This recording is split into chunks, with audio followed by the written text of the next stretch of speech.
Assalamualaikum warahmatullahi wabarakatuh. Salam sejahtera untuk kita semua. Pada pertemuan ke-9 ini di Kuliah PR, kita akan membahas materi mengenai aktivitas stakeholder internal. Seperti yang sudah kita bahas pada minggu-minggu sebelumnya, kita mempelajari jenis-jenis stakeholder. Ada jenis stakeholder internal dan juga eksternal. Dan pada minggu ini kita akan membahas yang internal terlebih dahulu ya. Oke. Seperti yang kita ketahui, organisasi dengan stakeholder memiliki hubungan yang sangat kuat dan saling ketergantungan satu sama lain.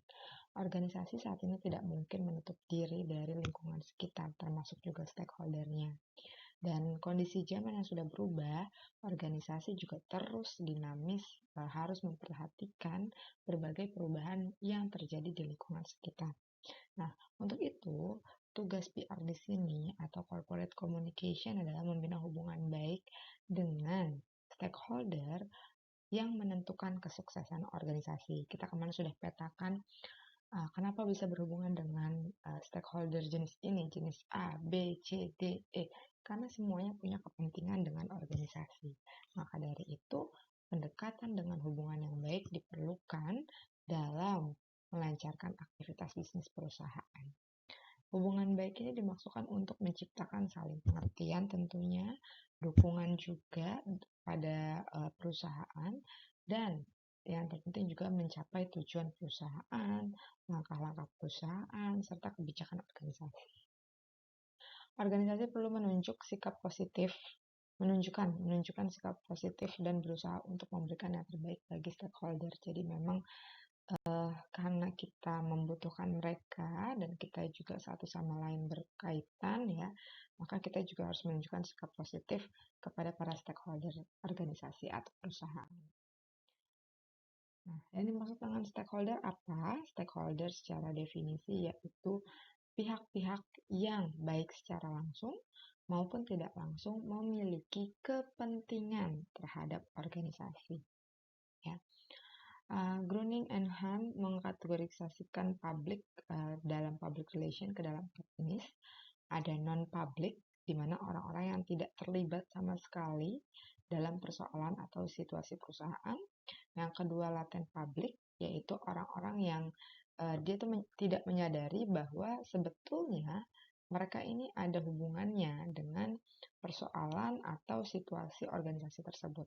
Gitu. Mungkin secara tidak langsung ada kaitannya, tapi orang tersebut atau publik tersebut tidak terlalu menyadari di permukaan. Ya. Yang ketiga, aware public. Nah, ini orang-orang yang menyadari. Kalau tadi tidak menyadari, yang laten ini yang menyadari dan mengakui bahwa mereka dipengaruhi dan terlibat dalam situasi masalah organisasi, tetapi mereka berkomunikasi dengan lainnya. Kalau aware public ini mereka memang sudah sadar dan sudah tahu akan kepentingan mereka dengan perusahaan, kebutuhan mereka dengan perusahaan, dan kalau perusahaan ini terjadi kenapa-napa ada dampaknya juga ke mereka. Nah, itu aware public. Nah, kemudian yang empat, active public, orang-orang yang mengorganisir diri mereka sendiri untuk mendiskusikan dan terlibat secara aktif dalam persoalan atau masalah yang dihadapi di situasi organisasi. Seperti itu. Ya, jadi ada 4 jenis publik menurut Groening and Hahn. Kita akan membahas tadi yang seperti di tema awal adalah hubungan dengan stakeholder internal. Kemarin kita udah bikin tuh ya mapping apa saja yang termasuk stakeholder internal dan stakeholder eksternal. Pertama yang termasuk stakeholder internal yaitu dengan karyawan, ya, pekerja di organisasi tersebut, perusahaan, instansi, dan juga lain sebagainya. Jadi hubungan dengan karyawan akan kita bahas di bagian pertama hari ini. Nah, karyawan adalah orang-orang yang di dalam perusahaan yang tidak memegang jabatan struktural. Karena nanti pun kita akan membahas mengenai top management. Jadi hubungan dengan manajemen ya. Kalau di sini karyawan diartikan sebagai orang yang di dalam perusahaan tapi tidak memegang jabatan struktural. Karyawan ini bekerja di bawah pengawasan dan komando dari seorang supervisor atau kepala departemen, kepala bagian, dan lain sebagainya. Jadi memang karyawan ini sifatnya seperti staff gitu ya. Nah, kenapa praktisi PR ini penting atau harus menjaga hubungan baik dengan karyawan, kita melihat dengan beberapa kondisi atau konteks.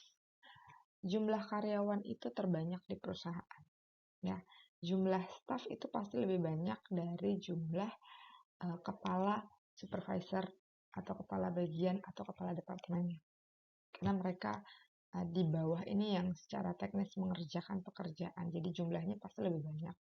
Walaupun tadi seperti disampaikan di definisi awal, mereka tidak memegang jabatan struktural, tidak ada kewenangan untuk memutuskan, menciptakan, atau merumuskan sebuah kebijakan.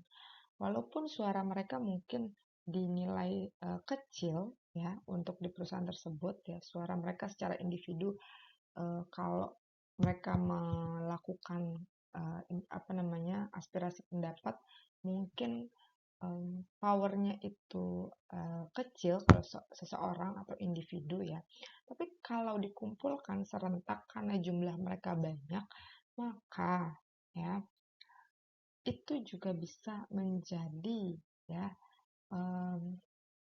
identifikasi untuk masalah-masalah potensial yang akan terjadi jika kita tidak menjalin hubungan baik dengan karyawan. Contohnya apa?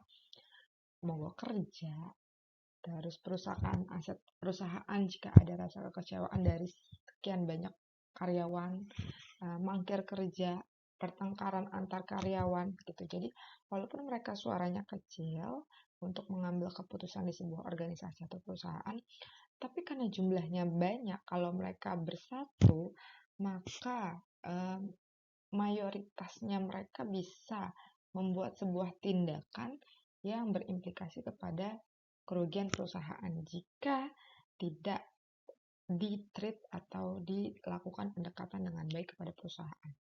Gitu ya. Jadi karyawan ini juga penting untuk dijaga hubungan baik. Yang kedua, jika karyawan berpendidikan rendah, maka mudah dihasut. Maka dari itu pembekalan terhadap karyawan juga menjadi upaya menjaga hubungan baik dengan karyawan. Kenapa? Kalau karyawan itu mungkin memang yang lower management ya, atau misalnya memang dia di posisi yang hanya staff gitu, maka pendidikannya tidak diperlukan yang tinggi seperti apa, pendidikan rendah gitu. Tapi kalau kita tidak merangkul, maka mereka-mereka ini bisa saja dihasut di berbagai isu yang nantinya ya tadi suara-suara mereka bisa berdampak pada pemboikotan atau misalnya demo ke perusahaan gitu ya. Nah, jadi kadang masalah-masalah pemutusan hubungan kerja, kontrak, gaji, upah atau segala macamnya jika tidak diberikan edukasi yang yang baik dari perusahaan, maka itu juga bisa berpotensi terhadap konflik. Selanjutnya, informasi untuk karyawan. Komunikasi dengan karyawan sangat diperlukan untuk mendapatkan pemahaman dan dukungan karyawan mencapai tujuan organisasi, karena memang penggeraknya juga dari karyawan ya, penggerak aktivitas gitu. Dan komunikasi dengan karyawan ini akan efektif jika pertama adanya keterbukaan pihak manajemen, ya transparansi terhadap informasi kepada staf dan juga karyawan. Kondisi perusahaan itu harus disampaikan kepada karyawan karena mereka juga bagian internal dari perusahaan. Kemudian kesadaran dan pengakuan pihak manajemen akan nilai dan arti pentingnya komunikasi dengan pegawai atau karyawan. Jadi beberapa perusahaan menganggap bahwa karyawan adalah aset mereka. Sebegitu pentingnya sampai dengan dikatakan karyawan ini adalah aset mereka, aset yang berharga. Karena dengan karyawan inilah perusahaan bisa berjalan. Karena dengan karyawan inilah perusahaan bisa beroperasional dan memproduksi sesuai dengan targetnya hingga akhirnya mencapai tujuan yang telah ditentukan.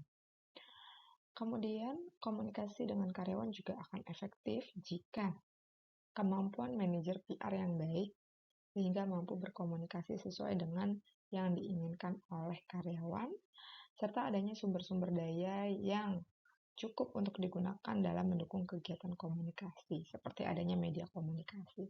Contoh ya, contoh perusahaan yang punya karyawan banyak, itu pabrik, ya kan? Tadi seperti saya bilang, jumlah karyawan itu pasti lebih banyak dibandingkan jumlah kepala departemennya.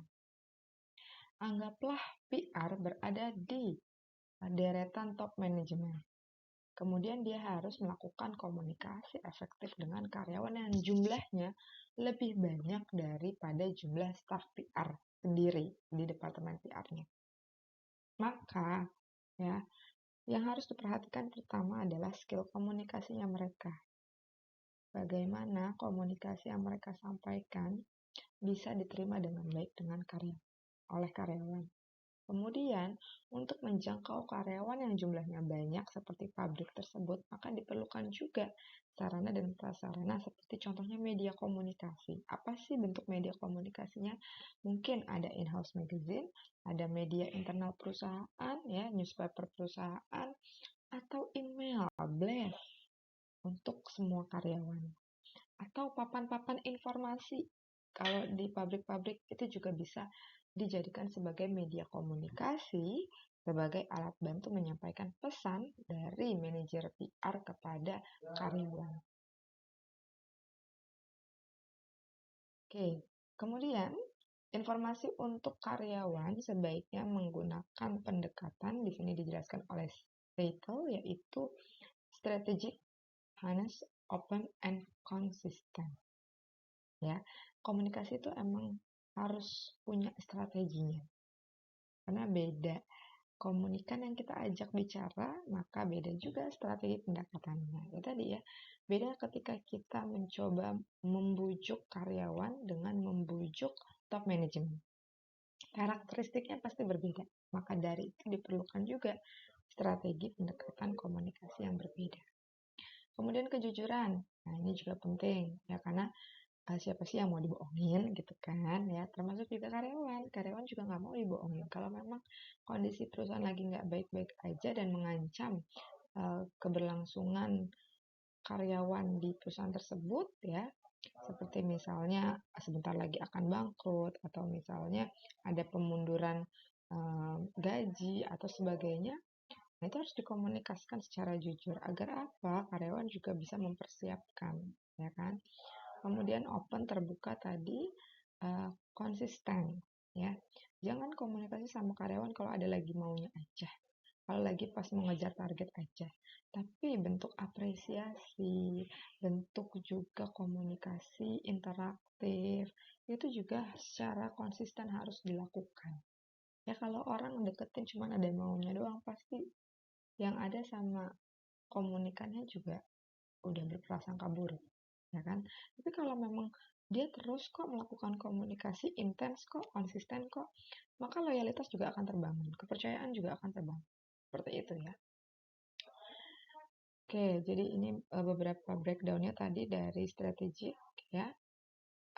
Kemudian jujur ya. Jadi kalau strategik ini kita harus bisa memberikan jawaban dari beberapa pertanyaan yang diajukan oleh karyawan.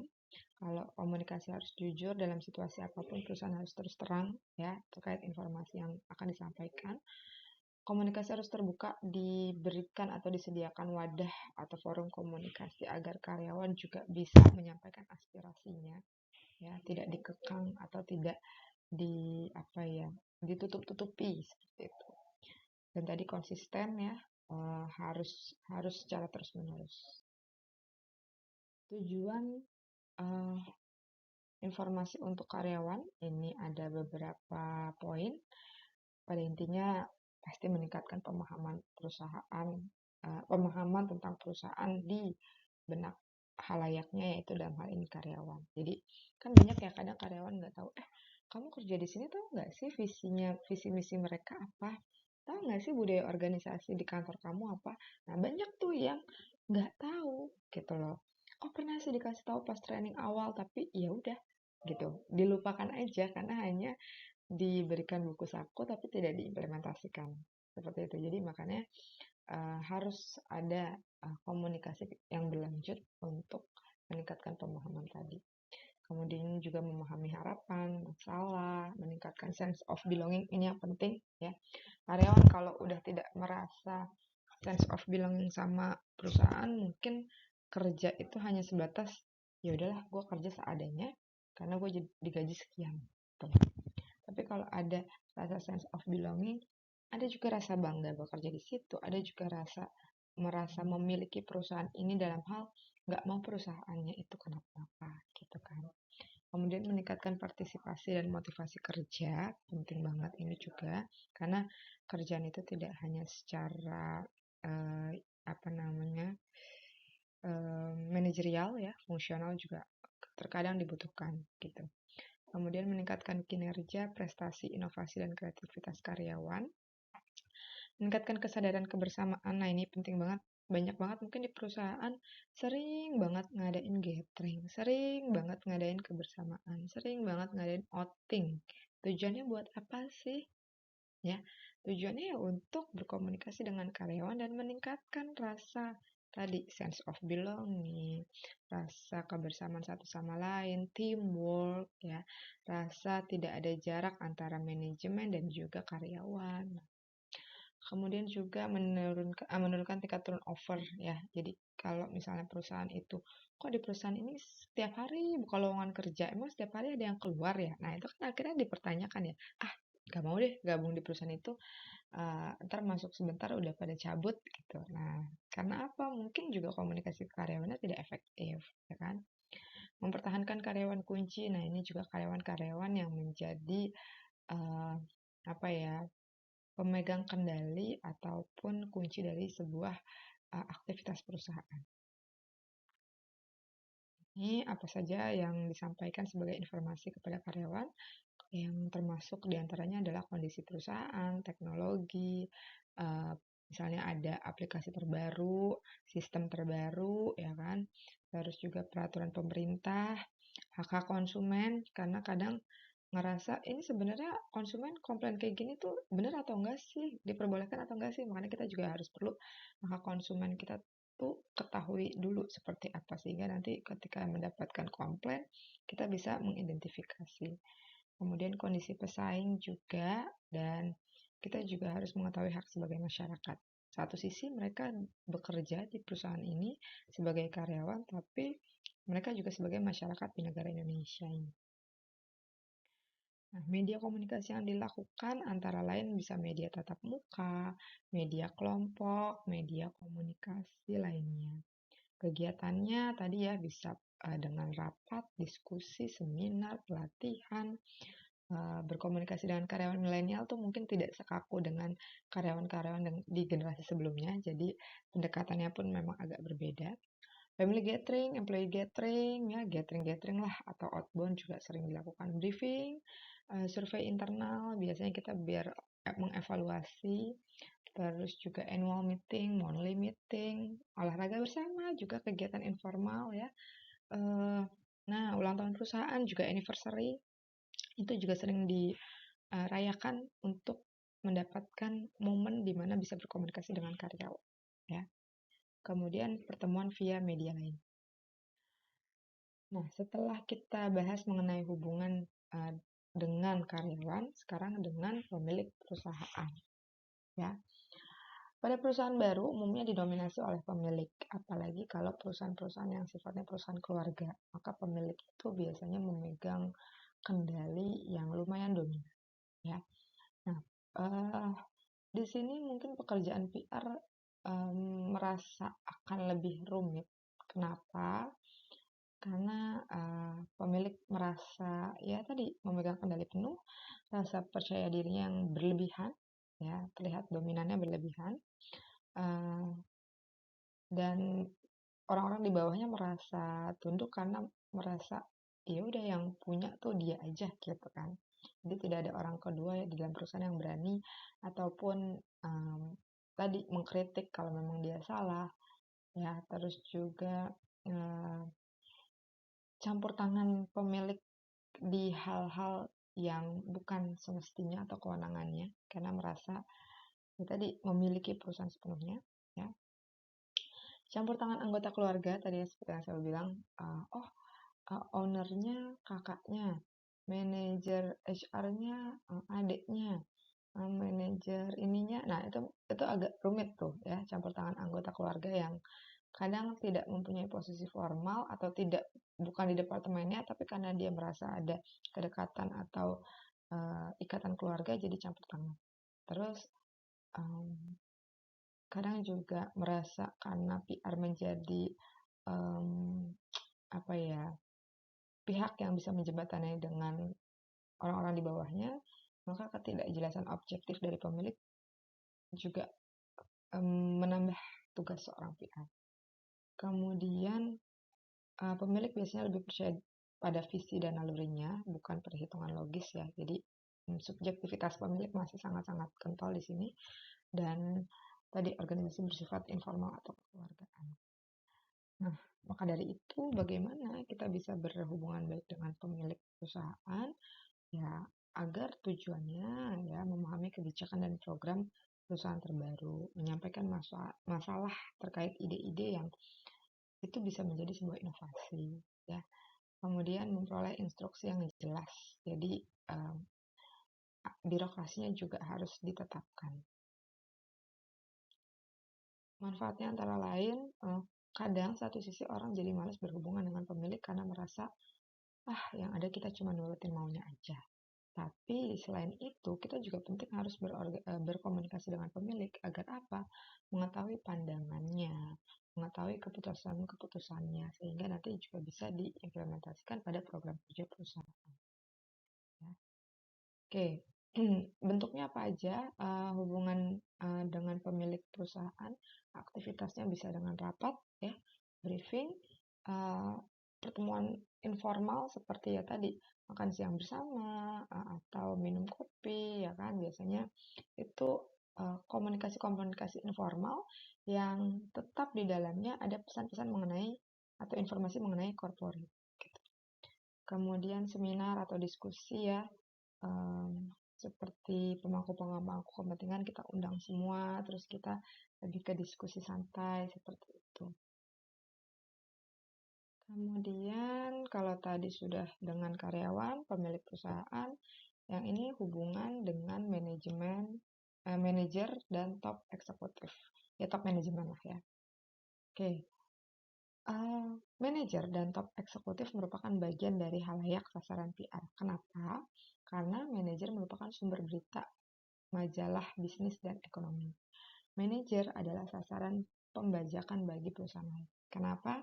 Ya karena mungkin perusahaan lain melirik nih, wah manajer di perusahaan itu oke nih, kita hijack deh buat ke perusahaan kita. Nah, jangan sampai tadi orang yang penting, orang yang menjadi kunci bisa lari ke pesaing, gitu kan? Dan akhirnya mengimplementasikan strategi yang dia buat di perusahaan ini secara berhasil, kemudian menjadi saingan perusahaan yang akhirnya dia keluar gitu kan.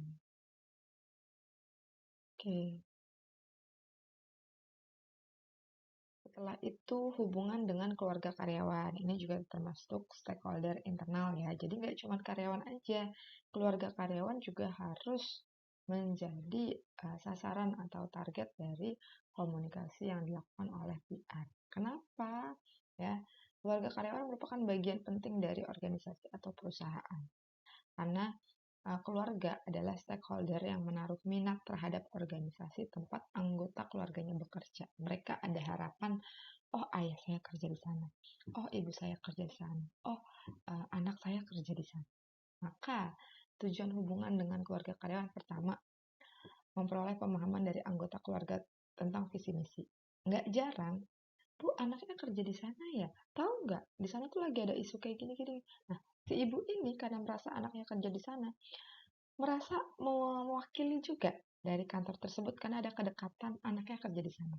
Nah, jangan sampai informasi yang diberikan oleh ibu ini salah. Maka dari itu, tujuan dengan kita berhubungan atau berkomunikasi dengan keluarga karyawan agar memperoleh hubungan pemahaman dari anggota keluarga tentang visi dan misi perusahaan.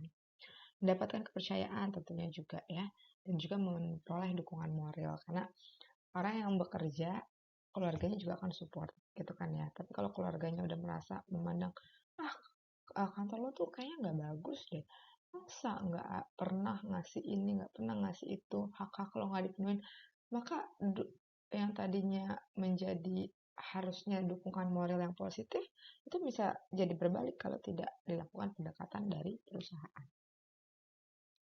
Ya, jadi tugas PR adalah menumbuhkan pemahaman para anggota keluarga tentang keadaan pekerja anggota keluarganya. Ya, sehingga mereka semua dapat menyesuaikan perilakunya. Kerja apa sih kok pulang jam segini? Nah, kan sering ada dapat pertanyaan kayak gitu ya. Maka dari itu harus diberikan edukasi dan pemahaman bahwa kerjanya seperti ini loh, gitu. Jam kerjanya ini loh. Kalau lembur tenang aja akan dibayar, gitu. Ya. Kemudian kegiatan hubungan dengan keluarga karyawan bisa bentuknya family gathering ya, seperti biasa. Terus juga bisa dalam desain produk ya. Beasiswa itu juga sering untuk keluarga karyawan, pelatihan-pelatihan ataupun kegiatan sosial yang ngajak sama keluarga karyawan. Seperti itu teman-teman yang bisa saya sampaikan untuk pertemuan ke-9 ini mengenai aktivitas stakeholder internal. Jadi beda halayaknya, beda publiknya, beda jenis stakeholdernya, maka beda pendekatannya karena karakteristiknya juga berbeda, maka informasi yang mereka butuhkan juga beda, maka jawaban yang harus kita persiapkan juga harus berbeda dengan masing-masing publiknya, dan tentunya bentuk aktivitas yang dilakukan juga berbeda-beda. Gitu ya. Jadi semakin banyak kita mengidentifikasi, mengenali, dan juga memahami publik di sebuah perusahaan. Demikian yang dapat saya sampaikan. Terima kasih. Wassalamualaikum warahmatullahi wabarakatuh.